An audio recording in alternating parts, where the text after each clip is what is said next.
Imagine if tomorrow morning the President of the United States were exposed for keeping a secret family with an enslaved woman, if senators were caught using brothels as political headquarters, if founding national documents were written by men who spent their nights with underage courtesans, and imagine if all of this wasn't scandal, but normal. Now imagine this, it already happened. The men who wrote about liberty, virtue, and honor in gilded cursive didn't live like saints. Behind the powdered wigs and parchment scrolls, they lived double lives of forbidden desire, secret mistresses, hidden children, and a network of elite pleasure houses protected by silence. You think you know American history? They don't teach this in school. But the truth wasn't buried. It was documented in letters, diaries, and ledgers that historians quietly skip over.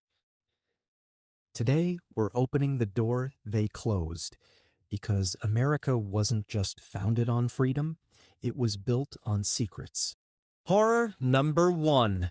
The virginity contracts. Imagine if your political future depended not on your resume, but your wife's virginity. Imagine if your daughter's value in society was measured by how still and silent she remained on her wedding night. Now imagine if the founding fathers didn't just accept that system, they designed it, used it, and enforced it. In 18th century America, sexual purity was more than a moral expectation. It was a political currency. For elite families, daughters weren't simply children, they were assets. Their virtue determined marriage prospects, property deals, and social leverage, and the men who shaped the nation were deeply invested in those contracts. George Washington's letters describe negotiations for his stepdaughter's marriage that read more like livestock transactions. Her reputation, her dowry, and her honor were all weighed like legal clauses. Meanwhile, Thomas Jefferson once wrote that a man should watch his daughter's conduct with the vigilance of a jailer, warning that a single rumor could ruin a household. Well, these weren't just protective fathers. These were lawmakers who helped define adultery, fornication, and female virtue in early American legal codes, while holding themselves to different standards entirely. The contradiction was chilling. Men could drink, visit brothels, even father illegitimate children without consequence. Women, on the other hand, could be disinherited, shunned, or divorced for nothing more than a whisper. The sexual double standard wasn't accidental, it was institutional. And behind every founding father's proud legacy stood a woman silenced by expectation, her body turned into a legal contract, her pleasure erased, her future determined before her first kiss.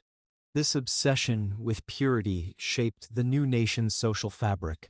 Churches preached it, courts enforced it, families arranged around it, and the founding generation embedded it so deeply that its echoes still haunt modern expectations of women in power, politics, and public life, because they didn't just believe in liberty, they believed in control. And in their America, a woman's freedom ended at her bedroom door. Horror number two, Jefferson's shadow family. Imagine if the man who wrote "All men are created equal" had a secret family he never acknowledged, born from a woman he legally owned. And imagine if generations of historians protected that secret with silence. Thomas Jefferson wasn't just a founding father, he was America's poet of liberty. But at Monticello, beneath the red brick columns and white windows, another story unfolded, one historians whispered about for centuries, until DNA confirmed the truth. Sally Hemings was just 14 when Jefferson began a relationship with her. She was his late wife's half-sister, inherited through the same slave-owning system he publicly criticized, but privately depended on. Over the next 30 years, Jefferson fathered at least 6 children with Sally Hemings, all born into slavery. They were hidden in plain sight, raised steps away from his legitimate daughters, and never formally recognized by the man who penned America's most sacred promises. He never freed Sally, he never married her.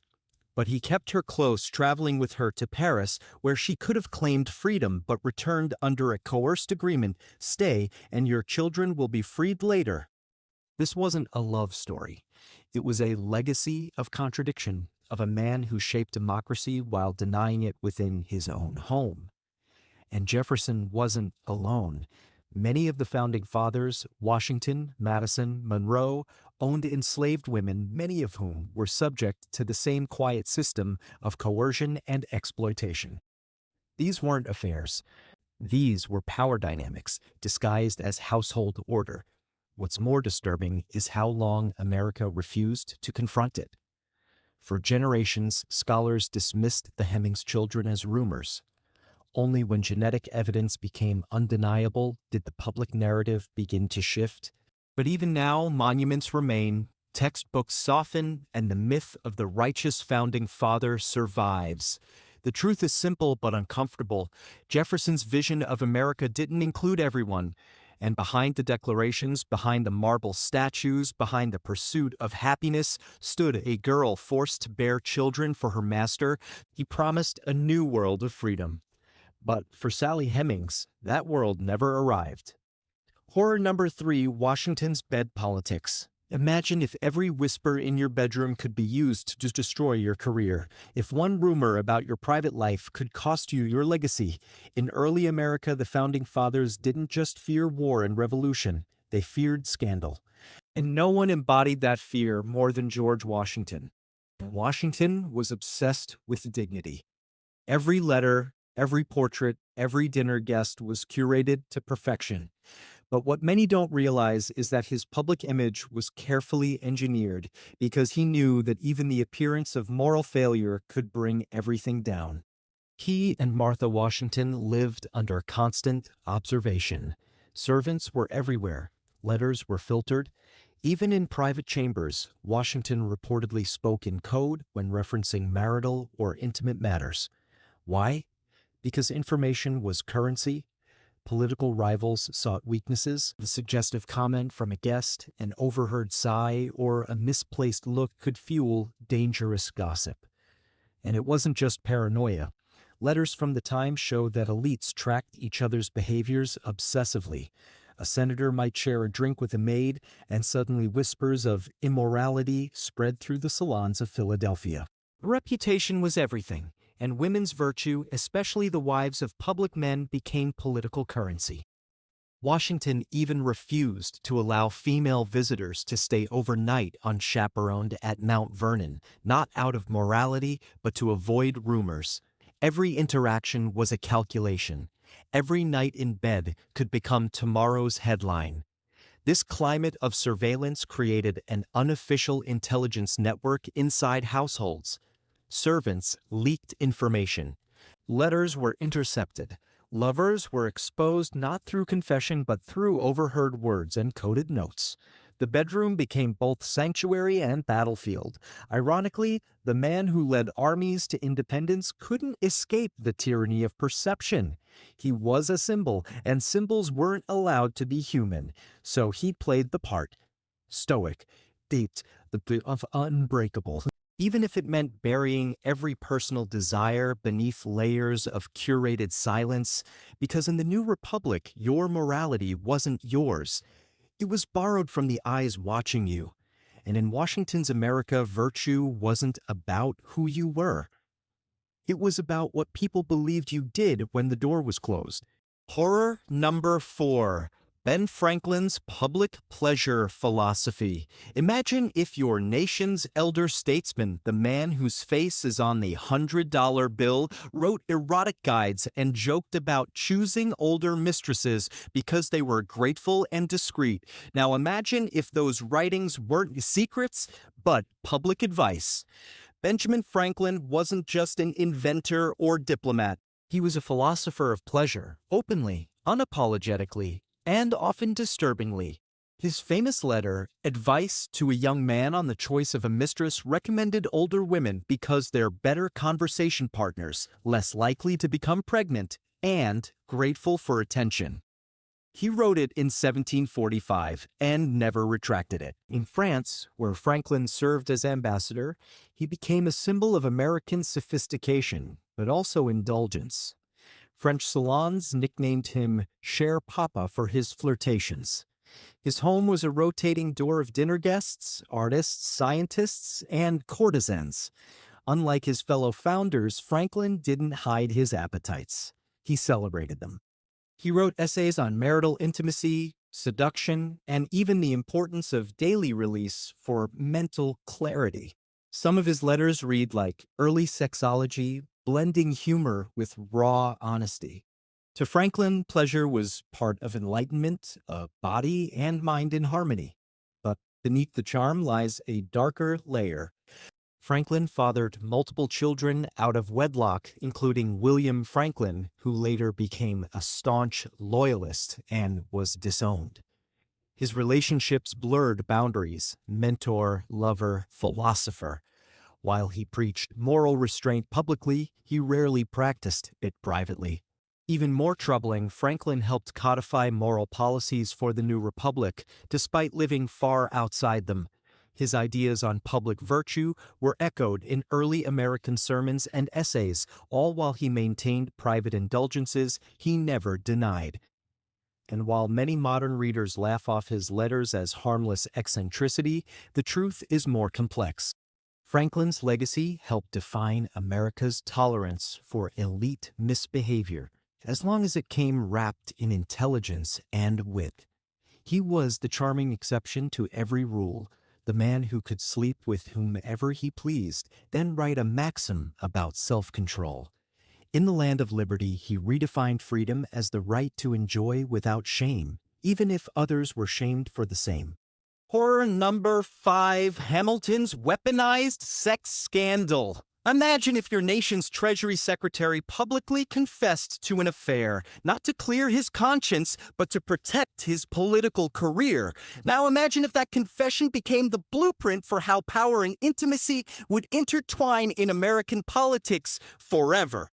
Alexander Hamilton was brilliant, impulsive, and dangerously charming. In 1791, he began an affair with Maria Reynolds, a married woman who claimed her husband had abandoned her. What seemed like a personal mistake soon unraveled into something far more calculated. Maria's husband, James Reynolds, reappeared and blackmailed Hamilton, demanding hush money to keep quiet. Rather than end the affair, Hamilton continued both the relationship and the payments, hoping secrecy would protect his rising status. But political enemies were watching. When whispers of financial misconduct surfaced, Hamilton made a shocking move. He published a 95-page pamphlet confessing to the affair in explicit detail, insisting that his only crime was moral, not monetary. It was the first public sex scandal in American politics, and Hamilton weaponized it to preserve his reputation for financial integrity. But the cost was devastating. His wife, Eliza, was humiliated.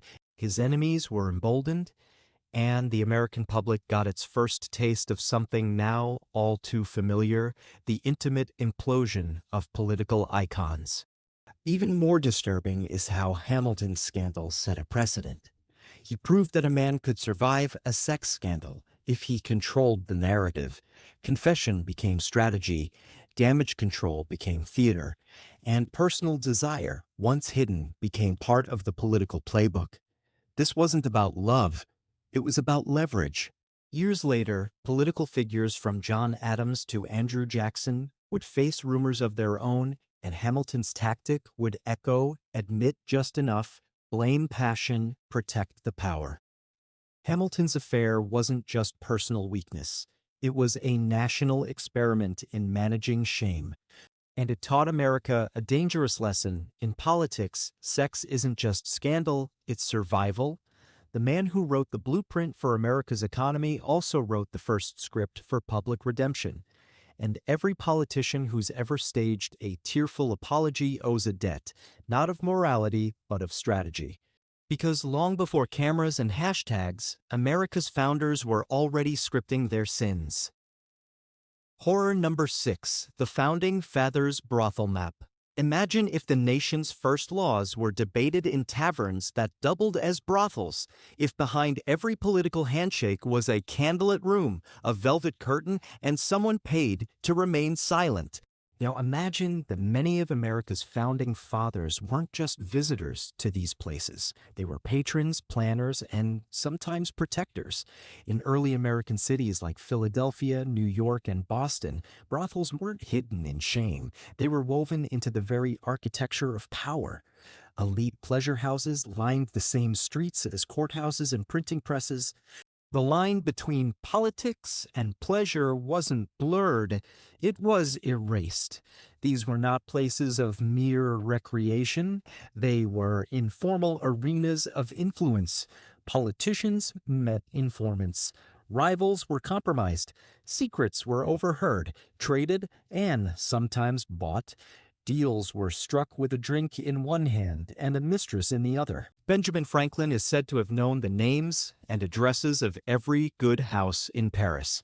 Thomas Jefferson rented rooms in lodging houses known for their double use. John Adams lamented the moral decay of Philadelphia's pleasure scene, while other founders quietly indulged in it. One notorious establishment, the India Queen Tavern in Boston, was known for its discretion. It offered private dining rooms, secret entrances, and high-end courtesans who memorized the preferences of their elite clients. Washington dined there while traveling. Hamilton was rumored to have used it for off-record meetings. None of this appeared in the history books, but brothels weren't just tolerated, they were sustained by silence. Police officers, often unpaid, received gifts to look the other way. Local officials frequented the same rooms they were meant to regulate, and many madams protected themselves by keeping detailed ledgers, naming names, tracking tips, and recording every visit. These ledgers became insurance. They held the power to destroy reputations, but also ensured the brothel's survival. No man wanted to risk exposure. Every visit was another thread in the invisible web connecting sex, secrets, and statecraft. In the America we studied, freedom was declared in ink. But in the America that existed after dark, power was negotiated in whispers and warm beds. And every founder who claimed moral authority had at some point passed through a door that history politely forgot. Which truth shocked you most? The secret family? The brothels? Or the laws written by men who broke them nightly? Comment below, because silence protects the myths, but truth protects the future. And for more untold stories they never taught in school, subscribe. You won't see history the same way again.